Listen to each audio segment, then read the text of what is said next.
Good morning, everyone, or good morning, good afternoon, everyone. Thanks very much for joining us. With me is Holly from SGS Canada. I'll let Holly make her presentation and do some self-introductions. Away you go, Holly.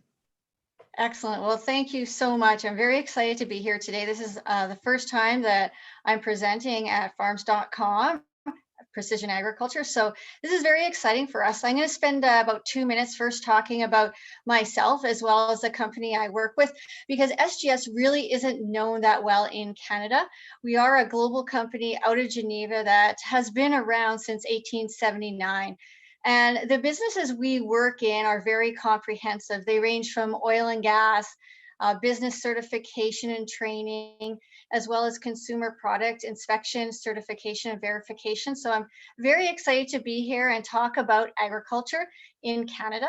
So in Canada, we have a number of different lines of business. First off, we do have a soils business in Canada that does laboratory analysis, not only for pathology, but also for nutrient analysis.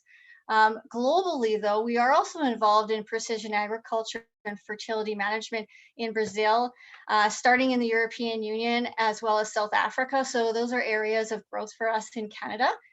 We are also part of the greenhouse industry, in particular in Southern Ontario. There's a pile of production in various types of vegetable products, and we are involved in the production in related to laboratory analysis of the media, the water that is being used, as well as tissue and managing any insects or disease that are present and helping out that industry expand and explore.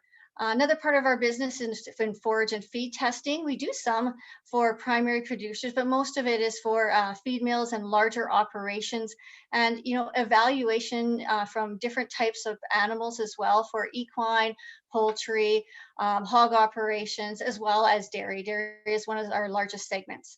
So today I'm going to be talking about seed, and that's what excites me. So I've been in the seed industry for over 20 years.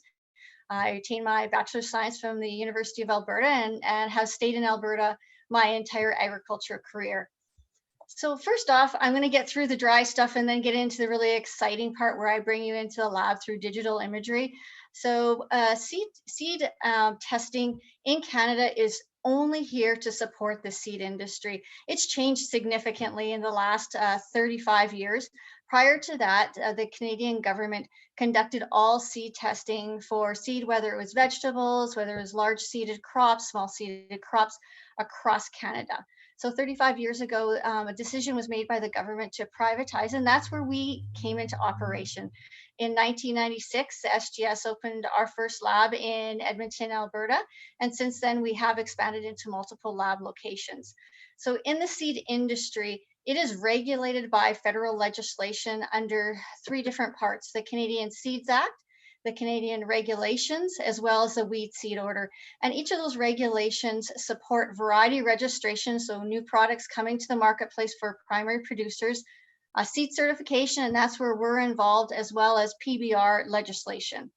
So in our business, in order to become a seed testing laboratory, it's not as simple as setting up a website overnight, leasing out a facility, and plopping on a sticker onto the door. It's roughly a 6-month process to open up an accredited seed laboratory. We are under the mandate of the Canadian Food Inspection Agency and need to follow their specific seed lab accreditation and audit protocol. So that's the steps that we have to take to open up a new laboratory. Is we apply, we create our quality manual, which is typically around 100 pages. It's a very comprehensive documentation. And then we go into a specific audit process with CFIA. And then lastly, a proficiency testing. So proficiency testing is actually receiving samples that have been validated by CFIA's Saskatoon laboratory. And we have to meet the minimum benchmark requirements in order to pass and then open up our seed laboratory.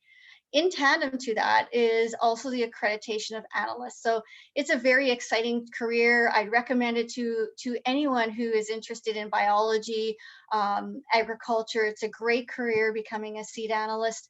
It is roughly a 2-year process, accreditation process. Most of it is in-house training with an already accredited seed laboratory, followed by input from CFIA and the workshops that they put on.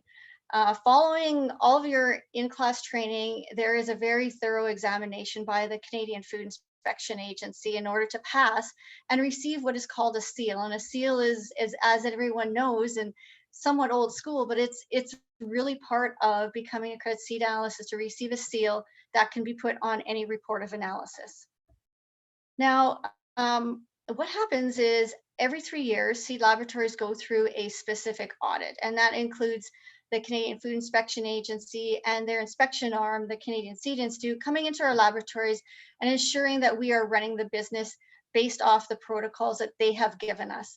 So it's every 3 years, very important. Of course, it's a stressful time for anyone going through an audit period. It's very exciting in that, we've never had any issues through that process. One thing that we also receive is on a yearly basis, we receive what's called panels. And these are samples from the Canadian Food Inspection Agency where we have to prove to them that we are still proficient. And so it's quite exciting. Usually we get typical samples that come into our lab, soybeans, corn, cereals, canola. But now and then we also get samples of vegetables such as onions or carrots or herbs such as basil. So anything that we say that we are proficient in, we have to prove twice a year that we are. And the test that we are confirming proficiency is a germination testing and physical purity testing. And I'll get into those here shortly. Lastly is our commercial seed analysts. All belong to the Commercial Seed Analysts Association of Canada, and similar to any professional designation, such as the provincial ones that many of you may be involved in. Myself, I'm a PAG. We have to continue to advance our education, our training, and that's part of the seed analyst as well, as they have to prove on a yearly basis that they are getting continued education points, and their seal can be revoked if they don't follow those procedures. So let's get into the exciting stuff, which we do each and every day here. In our business, germination is by far the largest test item that we conduct in our laboratory each and every day. We follow the procedures given to us by CFIA. We're not out creating our own way of doing germination testing because it is part of CFIA's world. So each seed lab will conduct a germination test on wheat the same way as we do it or the next lab will do it. So CFIA gives us, this is an excerpt here on this photo here, specific details on how to process a germination sample within our laboratory. Now, many of you are probably golfers out there, heard of Kentucky bluegrass, or if you're a seed seller out there. This is an example of how we need to plant and manage germination within our lab. So for Kentucky bluegrass, we plant it based off of TP, which is top of paper or top of sand. It gives us the temperatures as well. The first count date we can do after 10 days, the final count date at 28 days, as well as additional parameters that we may take on the specific sample. So if you follow the chart down, you can see some crop species here are 28 days to conduct, all the way down to radish, which is a 7-day. So CFI gives us our rules and regulations on how we're to manage our chambers, our planting, how we plant it. So it's very uniform. It's almost like a factory in our laboratory when it comes to germination testing. So now getting to show you what we see in the lab every day. Many of you would receive a piece of paper. We're really selling numbers. We're selling test results. And in a germination result, you're going to have different categories where we will list what we're seeing in the laboratory. And the first one is a normal seedling. So that's your germination test, whether it be 85% or 90%. Those are percent of normal seedlings on a 200 seed test. All of our germination tests in Canada are 200 seeds versus international standards, which are 400 seeds. We then classify the abnormal seedlings. So abnormal seedlings don't have the specific structures to produce a viable plant. So they may be missing a root, missing a shoot. Either one of those are malformed, and I'll get into that. The other classification is dead seeds. So these are seeds that are absolutely dead. They're blackened, they're molding, they're infected by fusarium or other types of pathogens. And the last category is hard seeds. So you'll see in my upcoming slides that there's always the same categories each and every time. So this specific sample I'm showing here is a sample of yellow peas. On the left-hand side, we have normal seedlings, so that would be your germination results, very healthy plants, lots of secondary roots, very vigorous growth, looks fantastic. Then on the right-hand side, you'll see two different groupings. The bottom one, which barely look like they have germinated down here. And that is in peas, they are dicots. They have two cotyledons that are held together by a point of attachment. And what happens with peas, especially when they're dry or if it's really hot during combining, the cotyledons will start moving back and forth and they will actually become partially detached. If they're fully detached, of course, you have splits, but this is a case where they become partially detached. And the seedling needs the reserve of both of those cotyledons in order to germinate. So the seedlings at the bottom here are as a result of mechanical damage. The ones farther up on the screen up here, those are classical chemical damage symptoms. So chemical damage from our perspective in this lab is a pre-harvest application of a product. So as you can see, they are very stunted. They're very short. They're missing secondary roots. And if we kept growing the sample in the chamber, they would not grow any farther. They sprout and then they stop. So all these seedlings are after 7 days in our warm chamber at 20 degrees. The next sample here is a cereal sample, and we're seeing a fair bit of dormancy. And really, I wanted to talk about what dormancy is and how it shows up on a report of analysis. And it really is the amount of fresh seeds. So on your report, it will say fresh seeds and a specific percent. So the example that I'm showing here is those kernels at the very bottom that have imbibed moisture but that are not blackened. Those are considered dormant kernels. If we took a knife and cut them open, they still appear to be healthy. They wouldn't be discolored and shriveling up. So that's a characteristic of dormancy. We use prescribed procedures of potassium nitrate, chill, as well as gibberellic acid in order to break dormancy within the lab. It's a continual procedure. This is another thing we see in our lab. All depends on the disease triangle, what type of diseases we see in the cycle in the lab. What's the host, what's the temperature being like, and what's the inoculum in the field? Fusarium is important, and we see it in the lab each and every day, and I'm demonstrating the importance of fusarium for seed quality testing. Now, this is a germination blotter of a cereal. On the left, you'll see the fusarium starting to grow after 2 days in our warm chamber. This is a germination test, a 50 seed rep. And then on the right-hand side, you could see the pathogen, the fusarium pathogen that has moved quickly across the blotter and is invading not only its kernel, but the kernels next to it. So when you receive a report of analysis from us, it's very important to understand, why your germination is low. If it's in the 90s, fantastic, you're good to go. But the one area that I do want to note is really look at the analyst comments here in the bottom right-hand corner, where what's typed here is primary infection observed. That specifically outlines that there is some type of pathogen within the seed. And then you move to the next level of conducting a disease diagnostic. So the bottom here shows you what our reports look like with the germination. Hard seeds I'm not going to talk a lot about today because those are typically shown in some of the legumes such as clovers. They just don't imbibe water. They require a scarification process. And then the various categories. Now moving on to something we continually see is this is chemical damage due to a pre-harvest application close to harvest time.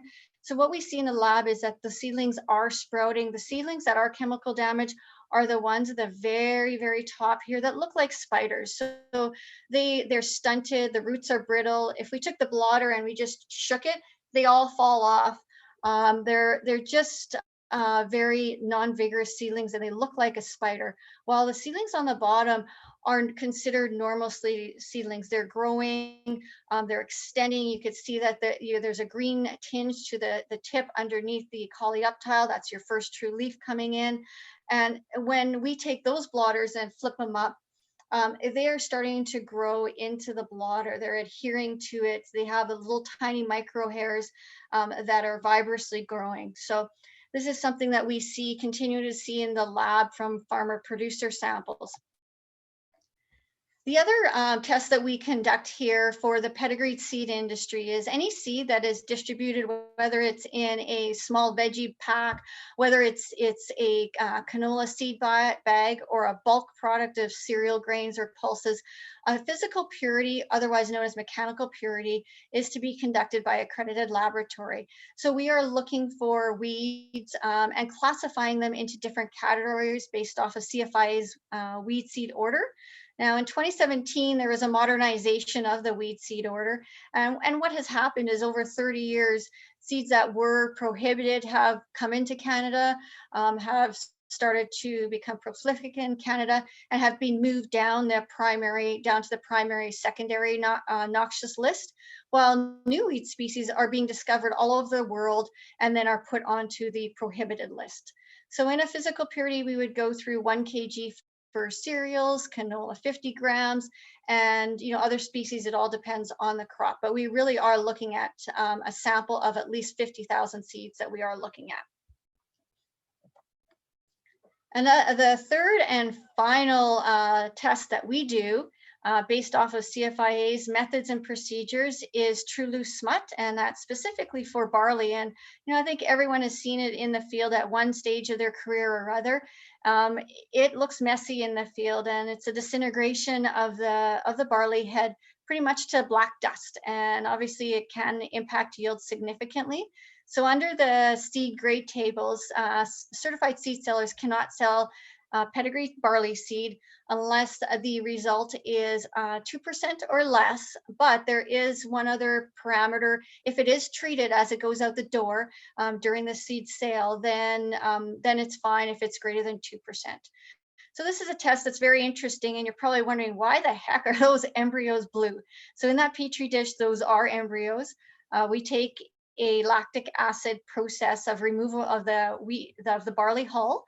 Then we get left with the embryos. And what really we're looking for is, in the second picture, there's these little very fine hyphae that are going through the embryo, and that's what we're looking at. But if it's a standard embryo that's pretty much translucent, we can't see it. So what we do is we stain it with a product called Trypan Blue, and then under the microscope, we go and look at 400 embryos. So this is a tough test, being under the microscope, looking at 400 of these, but it is part of this the seed industry's requirements.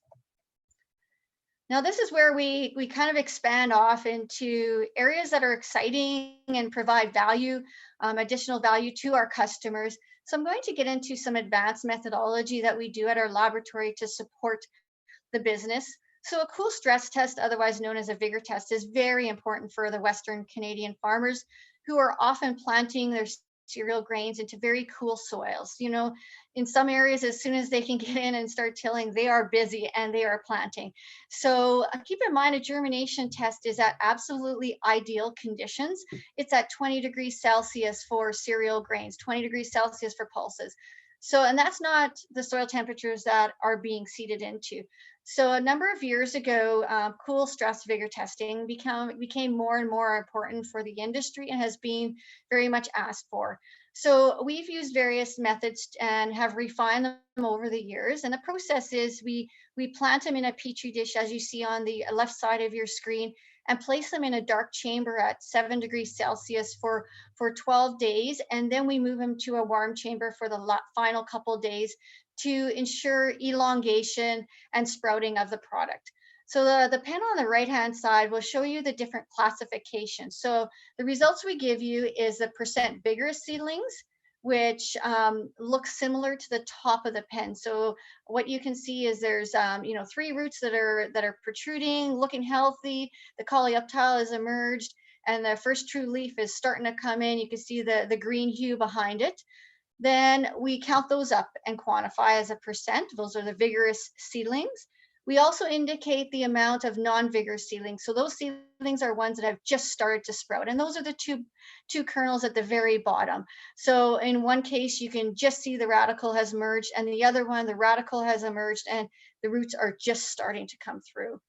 We will also let you know on our report of analysis those that did not grow as well. So you have 3 data points to review. Very important. We often see, especially in wheat, that performance will typically be a germination test, then a vigor test will be 10% less than the germination result. If you get a wider grouping, so say your germination is 90 and all of a sudden your vigor is down at 30, that's where questions need to be asked, because this is a potential of a seed lot that either is starting to deteriorate or will have poor performance in the field if planted at very cool conditions that are extended. Another test we do is a Clearfield Confirm test. Now, this isn't just for wheat, it's very important for lentils as well as canola. So it is a herbicide bioassay that we run in our laboratory. I think when people talk about that, they think we actually have a greenhouse and we allow the plants to grow to a specific crop stage as dictated by the specific herbicide, and then do a manual or automated spray out. That's not what we do at all. We actually grow the seeds in a roll towel. The roll towel is in the picture there, that has been soaked in an imazamox herbicide. And then we, after a growth period of 10 days, we then score the seedlings as either trait or non-trait. So trait, of course, they have the resilience and the resistance against the imazamox herbicide, while non-trait, they actually start to sprout, but they perform very poorly. So those would be the seedlings at the very top there. There's no first true leaf coming. They're all gnarly and curled up, and they're not liking the herbicide solution at all. Our result we give out is either a pass or a fail based off of BASF's protocol that we were trained under and accredited under. Now, fungal pathogen testing is very important. We run a fungal scan for cereals as well as pulses, and this is an example of the fungal scan that we conduct for cereal grains. The most important ones are the pathogens that are going to cause damage during the early growth cycle of the seed. When it comes to plant population, that's critical to get the targeted rate. So what the main pathogens we're looking for would be the root rot, the cochlea bolus, the fusariums. They not only cause the FDK kernels at the end of the growth cycle, but they also cause seedling blight. And the other thing that we saw a lot of last year in the 2019 crop is storage fungus. Now, anyone can reach out to me and we can go a little more thoroughly into those pathogens, because that is quite advanced information that we just don't have time for today. So the fusarium species we analyzed for are the 5 main ones in Alberta, as well as Manitoba and Saskatchewan, as Avination, Calmorum, Graminearium, Poa, and Sprora trichiotis. So it's a 200 seed visual analysis followed by microscopic analysis of the spores. Now getting on to some cool technologies we just brought forward here in the last year. The first one here is dustoff testing. So there's been a lot of concern in the marketplace and testing in Ontario, a lot of concern over pollinator health and dustoff of different seed treatments. So we're now employed a global method, which is called the Hooybach method, and we can actually quantify the amount of seed treatment that comes off a seed when a standardized airflow is processed through the sample.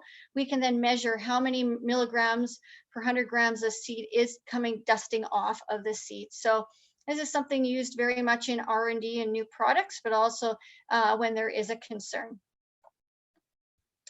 Another part very interesting is in our Guelph laboratory, we also have an advanced laboratory for grain analysis, where we assist breeders on evaluating their new genetics to the end use. The end use market is all what it's about. Are these new varieties going to mill properly, bake properly, whether it's going to be a pasta grain or a cookie or any type of flour. So we do have a very specialized laboratory in Guelph where we conduct a pile of different types of testing for the end use market. Now going on to the future, now we're really excited about what the future will hold, and this is very much me, looking at the vision, where are we going to be going with seed quality testing in the future? We do have some crop species that are difficult to germinate. They just don't want to. And sometimes it's based off of growing conditions. Sometimes it's just the genetics of the product. So how we're looking at different types of technologies such as X-ray, where we can get an internal view of the seed to see, okay, is there some type of internal structure malformality? Picture on the bottom is actually a sugar beet that has been X-rayed. So we are looking at those types of technologies. AI machine learning is very interesting to us too. A good part of our day is analyzing under the microscope for the presence of weeds in crops, disease bodies in crops such as ergot and sclerotinia. Well, can we do this through machine learning? And my answer to that's absolutely we can. So we are looking at that for potentially process improvement, as well as remote inspection. That could be something, in the future where we want to do this remotely and not have samples come into the laboratory. Another area is we're seeing modernization by CFIA and in future diagnostics. And this is really exciting because it aligns Canada more with the global market. Canada has its own seed testing rules while everyone else follows its international seed testing standards. So we are very interested in how that could change what we do in our operations, and it could quite significantly. As I mentioned, germination is 200 seeds in Canada, while globally it's 400. So that's just one point where I still think that there's going to be some movement in the future. And lastly, I'm just throwing this slide up for you agronomists that are out there, that when you're getting a report of analysis, keep in mind, these are the main things to consider when you get a result that you're not happy with, or a result that was totally unexpected. What happened in the growing season? What happened at harvest? What has been the storage conditions? Did it go in too hot, too wet? Has it not been aerated properly? As well as, was it dried? So this is just a quick overview of understanding seed quality and the questions that as agronomists you can take a look at. Now, lastly, this is a snapshot of our laboratories we have in Sherwood Park and Grand Prairie, our seed laboratories in Guelph. I call it our growing lab, because that's where we test the soil, the plant tissue, fertilizer. That's where we conduct all our forage, greenhouse, as well as companion animal food testing. That's it for today. So thank you very much for listening to my presentation. We'll open up to any questions now. Thank you very much, Holly. That was fantastic. Your passion for seeds is quite evident, I would say. One question that I have, and I think we're probably only going to have time for one question. What are the seed quality trends that you're seeing this year in 2020? And if I can add on to that a little bit as well, you showed the bread and the cookies, which piqued my interest immensely because it's been a long day. Is there any trends that you're seeing with regard to, there's a lot of food trends out there now, different things. Is it more small bakeries or large bakeries that would use you for those kind of tests? Oh, so two really good questions. So to talk about seed quality this year, we had a pretty open harvest across most of the growing conditions or growing regions, whether it's right from Ontario straight out to Western Canada. In parts of Alberta, there was delayed planting due to harvesting the 2019 crop in 2020. Yes, that's confusing, but it did happen. So there was some delay and some excess moisture in some areas of Alberta, but overall we had a fantastic harvest. And that just produces really good quality seed. Germinations are quite strong. We are seeing typical dormancy, which is just genetically being bred into the cereal grain so that they don't sprout at a little sign of moisture during the harvest growing conditions. So I would say it would be about an average year for seed quality. Germinations are relatively strong. There is pockets of high levels of fusarium and high levels of ascochytus on peas, but overall quite strong from what I can see so far. In regards to foods, yeah, I love touring the lab in Guelph, because you walk in the door and it feels like you're walking into your mom's kitchen, right? So most of the testing done at that lab is really for plant breeding organizations, but we do have a foods lab, two foods lab in Canada. One of them are more on the more food safety side, so the microtype testing for Salmonella, E. coli, those continue to be very, very important in food safety. We do have another foods lab that conducts all the nutritional testing as you would see on a label. So your carbohydrates, your proteins, all the labeling. You know, foods is very important. Nutrition is very important as a very large trend. So yeah, it's very something that is growing, that's for sure. And you know, as being part of the food chain, you know, whether it's agronomics or whether it's seed, you know, it's something that we really enjoy being part of the value chain. Perfect. That was awesome, Holly. And we are right on the dot. So thank you very, very much. We really appreciate it. Everybody, the next session's in 15 minutes, and it's Mitch Brownlee from Australia on the need for autonomous farming and ensuring global food security. So thank you very much, Holly. Thank you. Great rest of your day.